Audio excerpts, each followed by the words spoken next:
আমাকে যদি বলা হয় যে এখানে কোনটা যৌগিক সংখ্যা আর কোনটা মৌলিক সংখ্যা, আমি কিভাবে বলবো?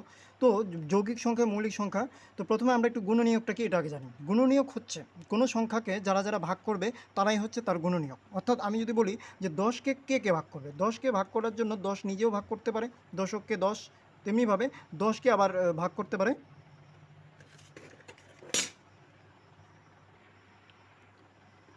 10কে আবার 10 নিজে ভাগ করতে পারে, এবং 1 দিয়েও কিন্তু 10কে ভাগ যায়। এছাড়া 10কে ভাগ যায় 2 দিয়ে, 5 দিয়ে। তো এক্ষেত্রে 10-এর গুণনীয়কগুলো হচ্ছে যেমন 10, 1, 2 এবং 5, এরা হচ্ছে 10-এর গুণনীয়ক। তাই আমি 10-এর গুণনীয়ক এখানে কয়টা পেলাম? 10, 1, 2, 3, 4টা পেলাম। এ হচ্ছে গুণনীয়ক, অর্থাৎ কোনো সংখ্যাকে যারা যারা ভাগ করবে তারাই হচ্ছে তার গুণনীয়ক। 10-এর গুণনীয়ক কেমন? এমনিভাবে কোনো সংখ্যার যদি আমরা গুণনীয়ক যদি দেখি যে সংখ্যাটা নিজে এবং এক এছাড়া আরও অন্য কোনো সংখ্যাও আছে, সেক্ষেত্রে সেই সংখ্যাটাকে আমরা যৌগিক সংখ্যা বলবো। যেমন এই যে 4, এর গুণনীয়ক 4 দিয়ে আমরা 4কে 1 দিয়ে ভাগ করলে কত হয়? 4কে 4 মিলে যাবে, এবং মিলতে হবে ভাগফলটা।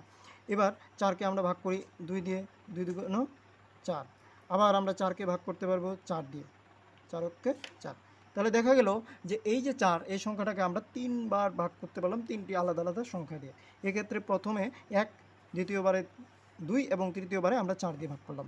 একটা কমন ব্যাপার কি, যে যৌগিক সংখ্যার এবং মৌলিক সংখ্যার দুটো গুণনীয়ক সেম। অর্থাৎ সেম বলতে সংখ্যাটা নিজে নিজেকে ভাগ করবে এবং 1 দিয়ে ভাগ হবে। এটা যৌগিকের ক্ষেত্র থাকবে, মৌলিকের ক্ষেত্র থাকবে। এছাড়া অতিরিক্ত যখনই কোনো গুণনীয়ক আসবে তখন সেটা যৌগিকের ঘরে যাবে। যেমন সংখ্যাটা নিজে নিজেকে ভাগ করলো, সংখ্যাটাকে 1 দিয়ে ভাগ করা হলো, এবং অতিরিক্ত সংখ্যা কী আসলো? 2 আসলো। তাই এই 4 হয়ে গেল একটা যৌগিক সংখ্যা। কিন্তু আমরা যখন 3-এর বেলায় যাব, তখন অতিরিক্ত কোনো সংখ্যা হবে না, সংখ্যাটা নিজে এবং 1 ছাড়া গুণনীয়ক। তাহলে 3-এর গুণনীয়ক এখানে 1, কারণ 3-কে 3, এবং 3-এর গুণনীয়ক হচ্ছে 3, 3কে 3। এছাড়া অন্য কোনো সংখ্যা দিয়ে একে ভাগ করে মেলানো যাবে না।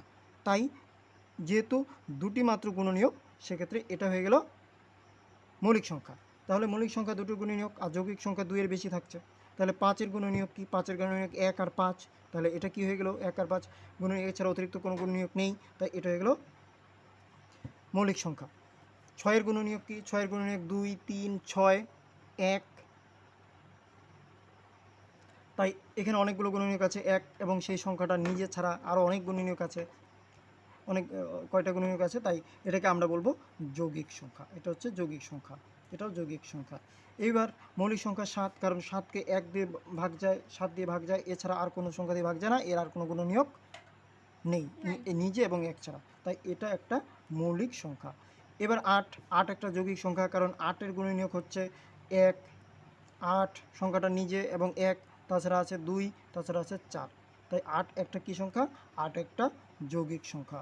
9, 9ও কিন্তু একটা যৌগিক সংখ্যা, কারণ এর গুণনীয়ক 1, এর গুণনীয়ক 9 নিজে, মানে 1 এবং সংখ্যাটা নিজে, এছাড়া আরও গুণনীয়ক হচ্ছে 3। যখনই সংখ্যাটা নিজে এবং 1 ছাড়া আর কোনো গুণনীয়ক থাকবে, তখনই সেটা হবে যৌগিক। তাহলে 9ও কিন্তু যৌগিকের ঘরে। 10, এটাও যৌগিকের ঘরে, কারণ 10-এর গুণনীয়ক আছে কত? 1, 10-এর গুণনীয়ক 2, 10-এর গুণনীয়ক 10 নিজে, 10-এর গুণনীয়ক হচ্ছে 5।